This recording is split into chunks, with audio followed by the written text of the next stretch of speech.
Where nature supports economic growth. Infinite economic growth is not possible on a finite planet. Wrong. It is a statement which I had supported for many years as an environmentalist, but one which nature had quietly proven wrong long before the notion had even occurred to any human. In fact, nature loves abundance. She celebrates it, fills the earth with it whenever she can. Nature, the complete environmental system of this planet, with a little help from the sun, has been sustainably increasing her economic output in leaps and bounds since long before the first single-cell amoeba started making out in Earth's prehistoric primal goo. Has been doing this with a perfectly developed free market economic system since millennia before Adam Smith, Karl Marx, or Gordon Gekko had even been a blip or blot on the evolutionary creationary radar.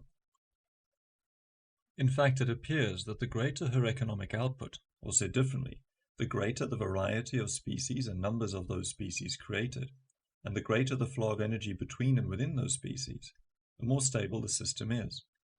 For example, hunt the only primary predator in an ecosystem to extinction, and you have a catastrophe. In no time, the prey of that predator could multiply until they turn the prairie into a desert. Yet in a more complex system, other primary predators would take the place of the extinct one. Furthermore, the likelihood is far greater of at least one of those other primary predators creating or evolving a subspecies to even better fill the niche left behind by the extinct predator. One of the very reasons, as the Soviets can attest, why an economy with many small competing businesses run by creative entrepreneurs is so much more resilient than an economy of monopolies. By comparison, our world economic system, which has been developed by humans over the last few hundred years, in a process of only semi-controlled creative evolution, has a great deal to learn from nature's system.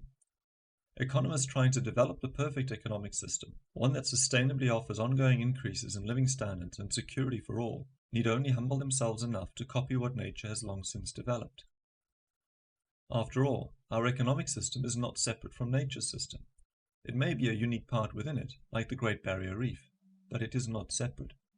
If you doubt this, then think what will happen if just one part of the ecological system, say oil, is removed from our economic one. The ecological system can survive without our economic system, even prosper, but in no way can our economic system survive without the ecological one. No oil, no food, no shelter, no PlayStation. The end. The interconnection between the two systems becomes more obvious as we look at their fundamental similarities. First is their ability to create, learn, and adapt. For this, nature uses a process of trial and error called evolution, or if you will, intelligent design, while humans mastered the art of logical thinking and inspirational reasoning. Second is their ability and absolute need to pass learned information through the system, be this whether the information and instructions on how to grow, develop, and function within the system comes through DNA, over the internet, or through demonstrated instructions from a teacher. Third is the total reliance on the easy and constant flow and conversion of energy through both systems, and that is true whether the energy comes in the form of sunlight, oil, proteins, gas, sugars, or electricity. By growing grain, a farmer transforms his labor, the soil, diesel fuel for his tractor, water, and solar energy into food energy. This can be stored for times of shortage, times of low supply and high demand, or transported to and traded in areas currently experiencing low supply and high demand, like to a city or a drought-stricken country.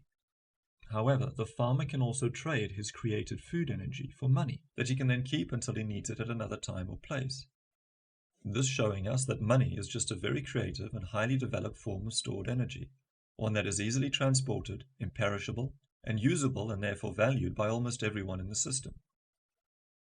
Furthermore, and this really just for a laugh, the farmer can deposit his own money into the bank, then go online to buy some lingerie for his wife, and pay for it using his PayPal account or credit card.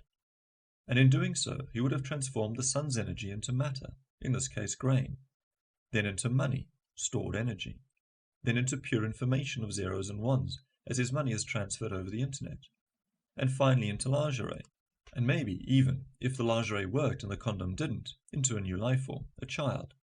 All an indication that those quantum scientists might be right after all, that all matter is made up of nothing but energy, which is possibly made up of nothing but information, which can be stored and transmitted through DNA, as in nature, or through discussion, the internet, or scientific papers. And fourth is a similarity in which both ecological and economic systems distribute the energy within their respective systems. This is best seen when we look at the nature of nature as a perfect free market economic system following the law of supply and demand. A quick look at the circle of life will demonstrate this, or a glance at a weather map with its blobs and arrows representing areas of high pressure or supply and low pressure or demand, and the wind flowing between them as the trade that evens them out. Likewise, the migration of antelope in search of food, the movement of the ocean currents, the rising, shifting, and eroding down of the continental shelves, the entire rise and fall of species population numbers to match their food supply, all are dancing the natural dance of responding to supply and demand, a perfect system, a natural system, which can, human foolishness and giant cosmic meteorites notwithstanding, continue to create ever new species with which to fill the earth with an abundance that still manages to boggle even our greed-obsessed human minds. The law of supply and demand is a very simple law that allows us massive and complex system the flexibility to constantly adjust to ever-changing and often unpredictable environmental/market conditions in a way that no central managerial system could possibly hope to do. Not with a centralized system's need to gather and analyze correctly the staggering mass of data produced by every element of the system, and then to still predict the potential effect of every potential change of every element in that system. It would be like trying to calculate and adjust to every potential move in a chess game, yet one with over 6 billion pawns alone. Metaphor intended. In fact, that is precisely one of the primary areas where communism went wrong, at least the control version of communism as practiced by Stalin and his band of often reluctant Soviets, where they did not learn from nature, where they failed to follow the rules she had laid down. They foolishly thought that a few rulers at the top would make better decisions about the current and future needs of every element of the entire system than the decisions the system could make and the solutions to problems the system could find by each element simply adjusting to the law of supply and demand as it needed in that moment. But let us not forget that the Cold War competition is far from over, that there is a third competitor, nature, and she is way in the lead. However, it's the differences, not the similarities, that determine the winner. You see, because unlike our economic system, nature's is perfect because in hers, humans excluded, there is no greed. Because the only species which has learned how to act on impulses of greed has been us humans, if other species even have these impulses at all. And we can act on these impulses only because we alone have learned how to store and transport energy and information almost indefinitely, and thereby learned how to control both. With the current pinnacle of this development of stored and tradable energy and information being the invention of computers and money, and the ensuing development of the financial markets.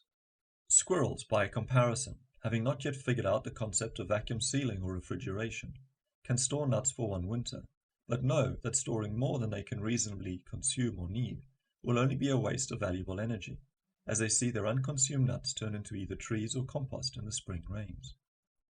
A lion on Africa's Serengeti plains might experience impulses or feelings of greed. This, as my psychiatrist Robert Lee explained to me, probably because of a trauma that caused him to lose his faith in the strength of the social connections between the lions of his pride. So he decided to look out for number one and prove his individual superiority by cornering the antelope market. He would show those lions who was boss. And so, while the other lions were dozing in the shade of the baobab trees, he went off to hunt every damn antelope he could catch. And he did, until he was sitting on the biggest pile of dead antelope his world had ever seen. And for 3 days he was king. For 3 days the other lions lavished him with praise and gladly offered favors in exchange for meat, rather than have to hunt it for themselves, especially now that there were so few antelope left. But by the 4th day things were going bad, literally, and by the 5th our lion was no more king of the meat than king of the maggot heap, as his pile of prime antelope had turned into nothing but a rancid maggot farm. You see, the poor blighter had no way to store and thereby control his accumulated meat energy wealth. He would have to wait at least another 5 million years before figuring out refrigeration, or a bit less than that to figure out how to build a corral.